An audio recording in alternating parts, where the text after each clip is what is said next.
अस्सलाम नादरीन, आज एक हम नए आर्टिकल के साथ आपके सामने हाज़िर हैं। तो आइए चलते हैं आर्टिकल की समरी की तरफ।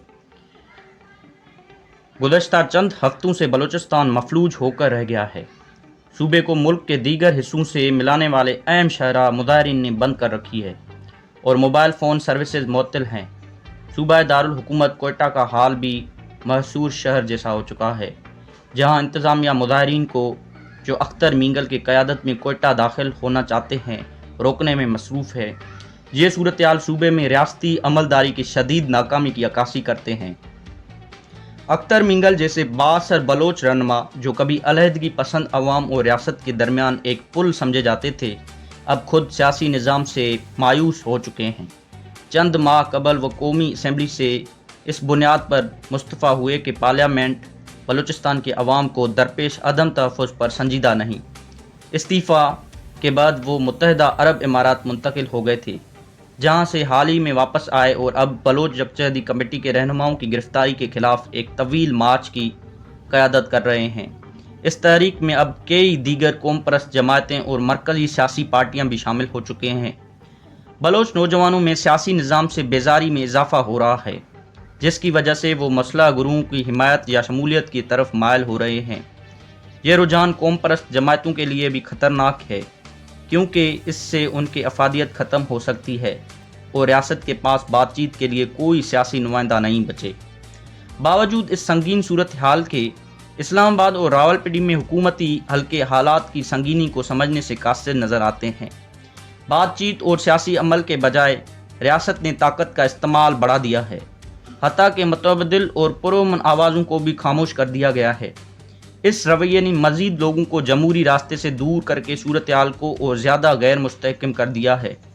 सूबाई हुकूमत ने ना सिर्फ कमज़ोर और मुस्तहकम बल्कि इसकी हैसियत भी मशकूक हो चुकी है। असल अख्तियार सलामती के इदारों के पास है, जो इस सारे मामले को सिर्फ सिक्योरिटी के ज़ाविये से देखते हैं। यह एकतरफ़ा सोच अवाम के दिल जीतने में नाकामी की बड़ी वजह है और यही खिलाफ शिद्दत पसंदों गिरोहों को बढ़ने का मौका फराहम करता है। हालिया दिनों में बलूचिस्तान में कई बड़े दहशतगर्द हमले हुए हैं, जो रियासती गिरफ्त के कमज़ोर पड़ने की अलामत है। इतलात के मुताबिक तकरीबन 20 असलाह सियासी बेचैनी और शिद्दत पसंदी से मुतासर हो चुके हैं, जो इंतज़ामी इंतशार की संगीन अलामत है। यहाँ तक कि बाज़ वज़रा भी अपने हलकों में भारी सिक्योरिटी के बगैर नहीं जा सकते। ट्रेन हाईजैकिंग जैसे वाक़यात और मुख्तलिफ़ इलाकों में बैक वक्त होने वाले हमले मसला गुरुओं को बढ़ती सलाहियत को ज़ाहिर करते हैं। ये सब मकामी हिमायत के बगैर मुमकिन नहीं।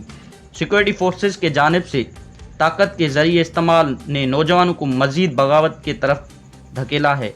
अब मसला तहरीक में ख़वातीन की शमूलियत ने एक ख़तरनाक रुख अख्तियार कर लिया है। खुदकुश हमलों में ख़वातीन के इस्तेमाल के वाक़यात सामने आ चुके हैं और वो हुकूक के तहरीकों की क़यादत भी कर रहे हैं। डॉक्टर मारूम बलोच जैसे शख्सियात इस तहरीक की मरकज़ी क़यादत बनकर उभरी हैं। उनमें से कई ख़वातीन ऐसी हैं जिनके ख़ानदान के अफराद रियासती जबर का शिकार बने। एक नई और तालीम याफ्ता क़यादत सामने आ चुकी है, जो पुराने सियासी नस्ल को पीछे छोड़ चुके हैं, लेकिन रियासत इस नस्ल से निमटने के लिए तैयार नहीं लगती और ना ही वो सूबे में बदलती सियासी हरकत को समझ पा रही है। बलूचिस्तान में जो बहरान नज़र आ रहा है वो कई दहाइयों के रियासती बद इंतज़ामी नज़रअंदाज किए जाने और बुनियादी सियासी व इक़्तिसादी हुकूक के अदम फराहमी का नतीजा है। अलहदगी पसंद और शिद्दत पसंदी का मौजूदा लहर दर हकीकत हुक्मरान तबके की नौआबादियात सोच के खिलाफ रद्दअमल है। मुल्क इस वक्त 5 बलोच बगावत का सामना कर रहा है। इससे कबल 1948, 1958, 1962, 63 और 1973 से लेकर 1977 में बगावतें हो चुकी हैं, लेकिन मौजूदा बगावत पहले से कहीं ज़्यादा मुनज़्ज़म जदीद असले और टेक्नोलॉजी से लैस है। अगरचे 1988 के बाद जमहूरी अमल की बहाली से बलूचिस्तान में वक्ती इस्तेहकाम आया और कौम परस्त जमातों को मरकज़ सियासत में जगह मिली, ताहम वसाइल के तकसीम, गैस, रॉयल्टी और कुदरती वसाइल पर सूबे के हुकूक जैसे बुनियादी मसाइल जूं के तूं रहे। 2003 में मशरक़ के हुकूमत के जानिब से नए फ़ौजी छावनियों के क़याम के ऐलान ने कशीदी को नई सतह पर पहुंचा दिया है। इस फैसले को मकामी क़यादत ने फ़ौजी कब्ज़े की कोशिश करार दिया है। इसके बाद से नीम फ़ौजी इदारों को अमन व अमान की ज़िम्मेदारी सौंपने से हालात मज़ीद ख़राब हुए हैं, जो इस्टेब्लिशमेंट के पुश्त पनाही से कायम है।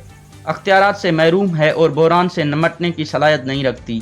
امید کی جا رہی تھی کہ بڑھتی ہوئی شدت پسندی اور عوامی احتجاج ریاست کو اپنے پالیسیوں پر نظر ثانی پر مجبور کریں گے اور قوم پرست رہنماؤں سے مذاکرات کے راہ نکلے گی، لیکن اس کے بجائے حکومت نے ریاست کو سخت بنانے کے نام پر ایک کمیٹی قائم کر دی ہے، جس کی قیادت وفاقی وزیر داخلہ کر رہے ہیں۔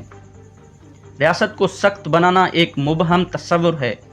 در حقیقت ریاست کو مضبوط صرف اسی صورت میں بنایا جا سکتا ہے جب عوامی ناراضی کی اسباب کا تدارک کیا جائے، نہ کہ سیاسی اختلافات اور شہری آزادیوں کو دبایا جائے۔ اگر بلوچ عوام کی دیرینہ مسائل کو حل کرنے کے لیے سنجیدہ اقدامات نہ کیے گئے تو ریاست صوبے کو مزید بدامنی اور انارکی کی طرف دھکیل دے گی۔ اصلاحات کی گنجائش ابھی باقی ہے، لیکن پرامن حل کا وقت تیزی سے ختم ہوتا جا رہا ہے۔ تو ناظرین، یہ تھا کمپلیٹ آرٹیکل کا سمری۔ انشاءاللہ ملیں گے ایک نئے آرٹیکل کے سمری کے ساتھ۔ تب تک کے لیے ہمیں دیجیے اجازت، ملتے ہیں ایک نئے ویڈیو کے ساتھ۔ اللہ حافظ۔